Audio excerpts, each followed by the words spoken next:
In the last couple of months, I've stepped away from social media, largely to focus on writing.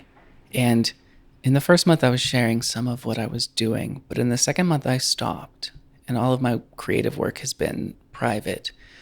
And I can tell that I'm going to continue on that path. And I'm not going to be creating things for the internet anymore.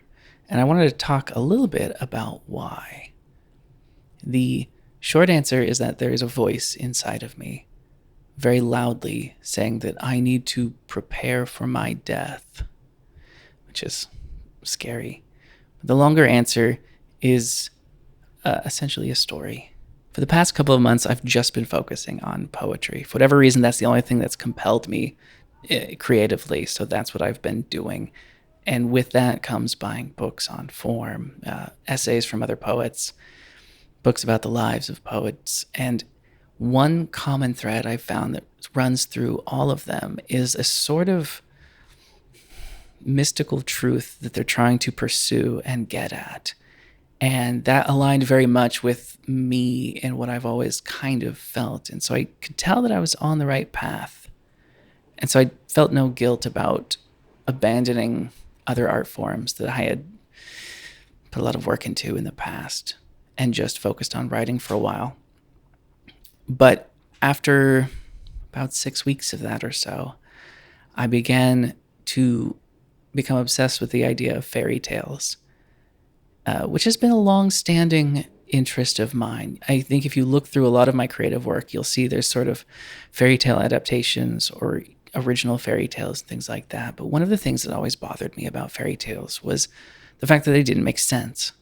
If I didn't understand a fairy tale, I grew furious. I hated it. I hated it, especially the ones that just seem on the surface so stupid. So I went out and bought books, researched and bought books specifically on fairy tales, the structure of them, and how to interpret them. And the books on interpretation were too difficult for me to understand, to get my head around. There was too many words that I didn't understand. So I focused more on the structure of them, which was still fascinating, and set aside the books on analysis and continued to write. But then after a while, I felt compelled, for whatever reason, to start buying books on alchemy. Alchemy is a very weird subject to buy books about, but I just felt very drawn to doing it. And so I did. I bought a couple of books. I only bought two because it turns out they're very expensive. But what's crazy is that when they arrived, I found out that one of the books on alchemy that I bought was written by the same author who had written the book on fairy tale analysis that I set aside because that was too difficult for me to understand. Which the coincidence of that is absurd. So I tried to force myself to read more of her work. But there was so much terminology that I didn't understand. But after reading the introductions of those books and reading more of them, I realized it's because she was a co-worker of Carl Jung. And so all of her analysis was through this lens of Jungian psychology. And so I realized that the only way I was ever going to understand her analysis of these subjects that I was interested in would be by trying to get some kind of foundational understanding of Jungian psychology, which turns out was a far more absurd endeavor than I had anticipated. I bought one of his books, volume 5 of his collected works. I got through one page and took a nap. I couldn't even get through a single page. It was very, very difficult. So I went back to this woman's work, and I'll put the books on the screen at some point so you can see them. And I just kept reading her analysis of fairy tales and her analysis of alchemy and the history of that. And slowly, through inference and exposure, I began to feel a little more comfortable with some of the terminology that was being used, enough to where I could go back to Carl Jung and read more of his books. But while all of this was happening, it still didn't explain to me why I was doing any of it. I I've always had a bad habit of not listening to my intuition, not following my intuition. I sort of have always been sort of a blocked off person where I will make a decision and just pursue it regardless of how I feel, thinking it was a sign of discipline as opposed to not listening to my intuition. As opposed to not listening to myself, I thought I was just driven, even against my own better judgment. And so that was something that I had to abandon while doing all of this work, but it still didn't provide me any answers about why I was doing it. So I was frustrated.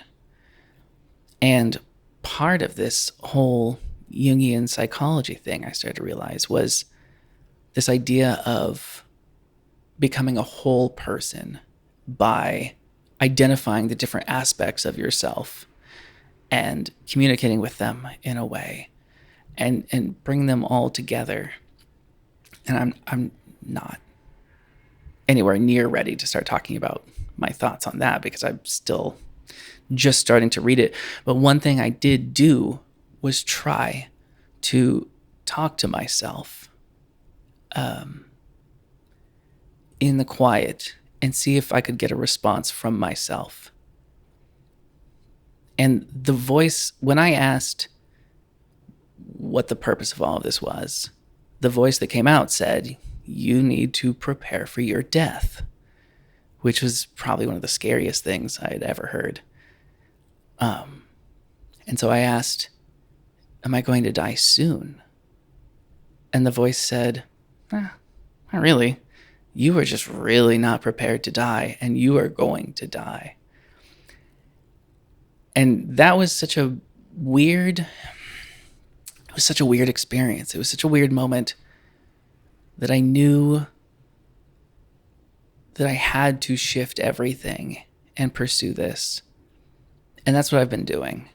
So instead of writing poetry about my life, I've been writing poetry about what I've been learning as a way to sort of just embed it deeper into my psyche.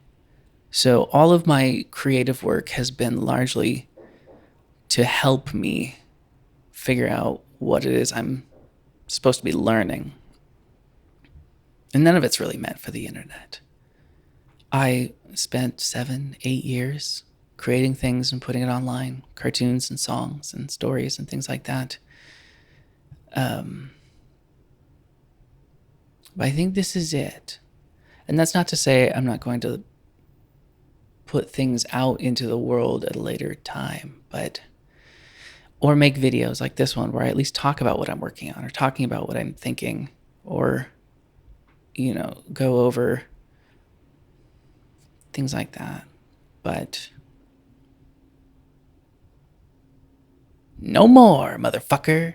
I don't know. All right, this video is already too long. But I did want to make something to let you know that I'm okay and that I'm going to be around. But it's just going to be different. That's all.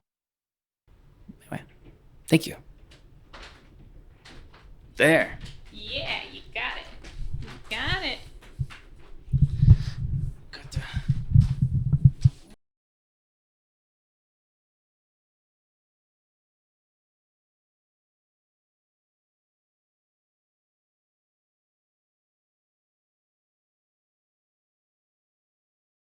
You're in the shot. I am? How do I look in 4K? Oh my god, my hair.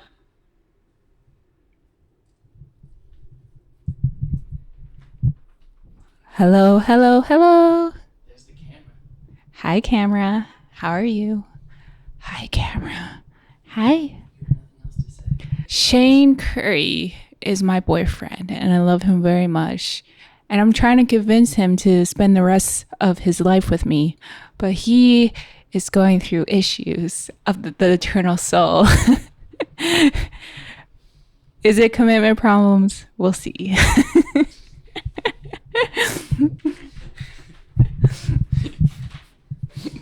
I'm putting that in.